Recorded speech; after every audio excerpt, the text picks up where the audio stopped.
should be around about 5 knots in the morning, so that's pretty good. Just get a bit straightened up there. Oh, there we go. Hope you can see me.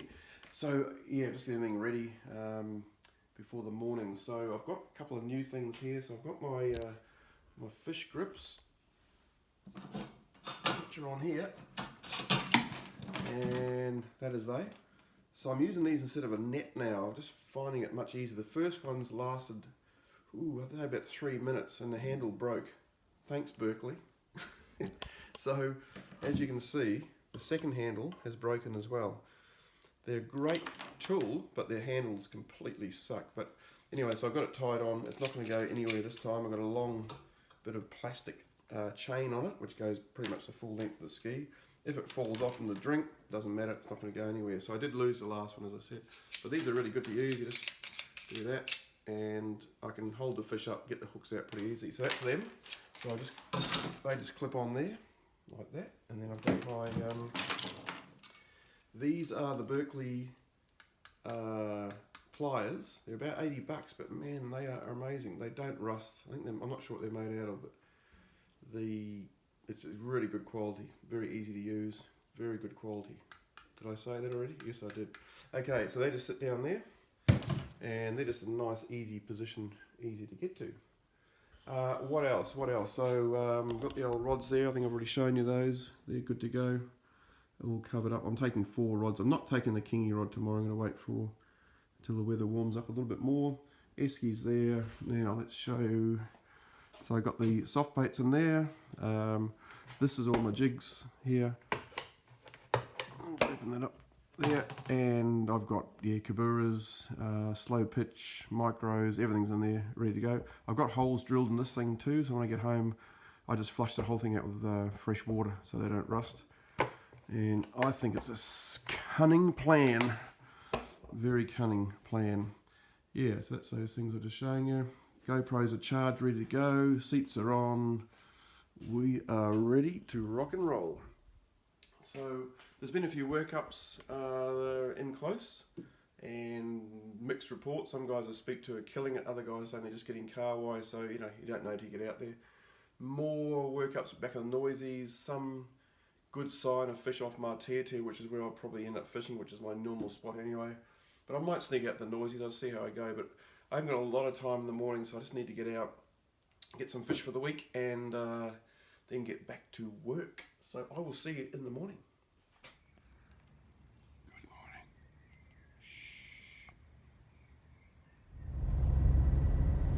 Well, good morning. As you can see, it's been raining, but it's not raining now. That's the good news. It's not forecast to rain. We had a lot of rain overnight. Woke up this morning, quite a lot of fog, which has pretty much dissipated now, so hoping that's not going to be out on the harbour, because that can be a real pain, particularly in the dark. But there's no wind, and there's no wind forecast for today, so it should be a cracker of a day. We've got around about 13 degrees now, and I think a high of 18 today, so it's going to be a pretty pleasant day. Well, it's actually really nice down here. There's a gentle norwesterly breeze. We've got nearly high tide, so I will be fishing into a high tide, but that's not too bad. There's the Waiheke ferry heading out with all the passengers on board. But no, we're looking pretty good. There's quite a few rain clouds around, but I don't think they're going to turn into too much.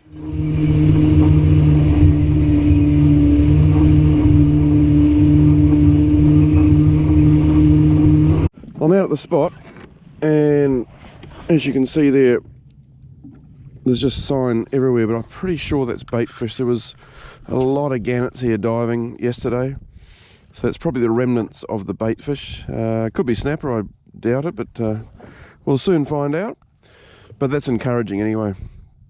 There was a little bit of snapper sign when I first pulled up, but just had to change the GoPro battery, which lasted all of 3 minutes, so not sure what's wrong there. But anyway, we'll get a kabura down and get going. But yeah, a little bit rainy. You can look back towards Auckland there, they're getting quite a bit of rain in there now, just drizzle really. It's not heavy rain, but looking out towards that way is a much clearer, and that's Waiheke, which of course isn't getting any rain at all. Y stands for water.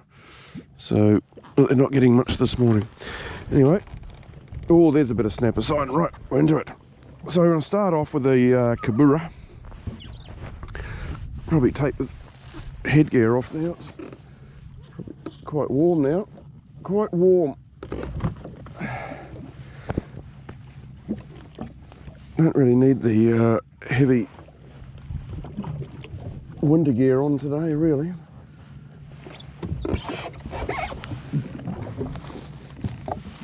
Okay. Turn that off.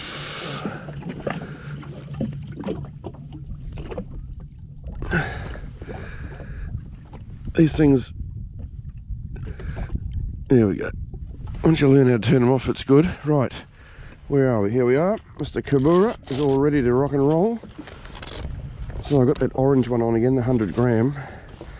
Seems to be doing really well.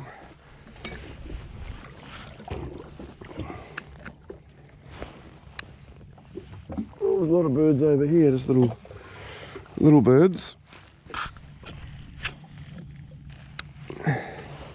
Right, first drop. There's a sign right underneath us here. So we've got probably another hour before the slack water. So hopeful that we'll just get in, they'll be on the bite.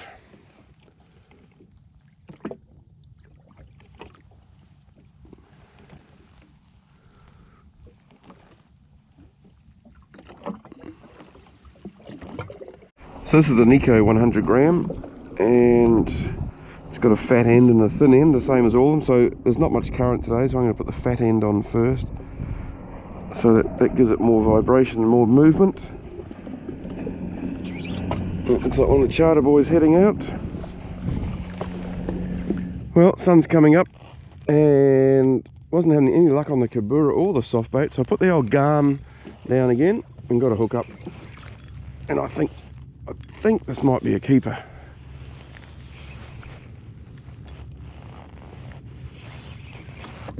Yeah, I like this little reel. It's a little Abu. It should last a distance, and it's pretty small. Let's have a look at him.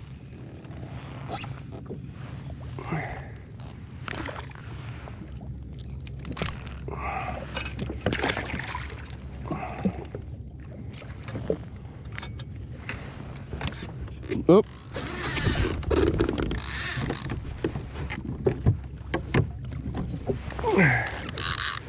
Right. Oh, both reels are in.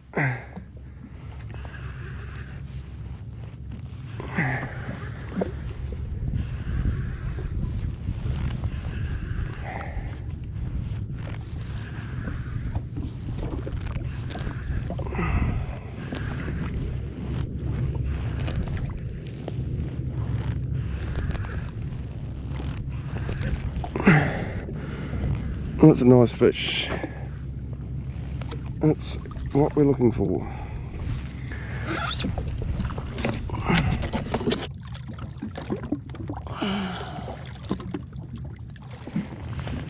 Right.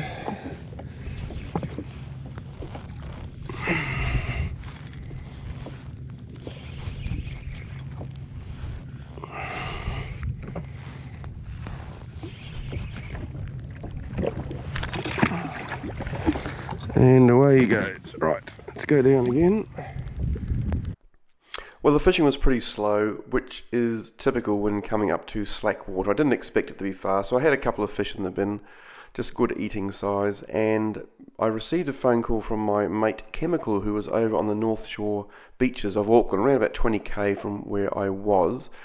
And he mentioned that there were huge workups in very close to the beaches. So I thought I'd shoot over there mainly to get the footage of them, because he said there are literally thousands of gannets diving in. So I thought that makes some good footage. Typically those sorts of workups have a lot of the kahawai in them. They do have some snapper there if the workup has had time to attract the snapper, which is always the question. So I shot over there, and that's when all the fun began. Rangi Bay Chemicals just in over here, so I'll go and find them shortly. But you can see all the gannets here. They're spread right across. There's a whole heap of them there. It was really going off here before. It's stopped now. But I'll go and see Chemical. He has caught kahawai only. Kahawai, sorry. And no snaps or kingies. But we'll go and see what's going on. So, on the way to Chemical, I saw some line in the water, which unfortunately I ran over. Now, normally line wouldn't be too bad because the stainless impeller inside these skis would just chop it to pieces. But attached to the line was somebody's shirt, and it had thick seams on it. It was like some sort of bush shirt sort of thing. Anyway, what I assume had happened is I was in very shallow water. They got snagged. They probably wrapped the shirt around the line to try and stop cutting their hands on the leader, but they probably end up losing the whole lot, their rod and reel. Someone's run over it. Because it's shallow, it's floating around. I pick it up, I suck the whole thing into my intake.